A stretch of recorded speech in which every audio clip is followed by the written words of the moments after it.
हमने एक केस में सिर्फ एक तरीके का मसाला डाला विच इज हल्दी, और दूसरे केस में हमने सारे मसाले मिक्स कर दिए, अलग अलग तरीके के डाल दिए। अब मुझे सिर्फ ये समझ के बताओ कि ये मानो दो केसेस थे जहां पे दोनों ही तुम्हारी लाइफ है।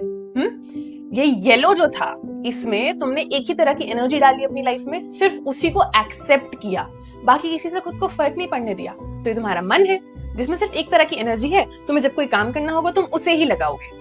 लेकिन दूसरे केस में ना पॉजिटिविटी, नेगेटिविटी, बुराई, अच्छाई, जेलसी सब आ रहा है और तुम एक्सेप्ट भी कर रहे हो। क्या इस केस में तुम्हारी लाइफ आसान होने वाली है?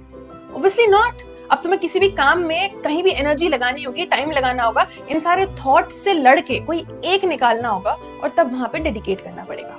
बट इस केस में इट्स वेरी इजी, क्योंकि तुमने बाकी किसी चीज से खुद को असर ही नहीं पड़ने दिया। तुमने डिसिप्लिन से, तुमने फोकस से अपने दिमाग को सिर्फ एक तरफ रखा। भगवद गीता चैप्टर 8 श्लोक 8 श्री कृष्ण यही कहते हैं कि डिसिप्लिन से, प्रैक्टिस से, मेडिटेशन से जब तुम मुझ पे ध्यान लगाते हो तो तुम परमात्मा के स्टेट तक पहुंचते हो। साथ साथ कर्म करते रहो, इस एनर्जी को सही जगह लगाओ और इतनी सारी एनर्जीज एक्सेप्ट मत करो लाइफ में, ठीक है?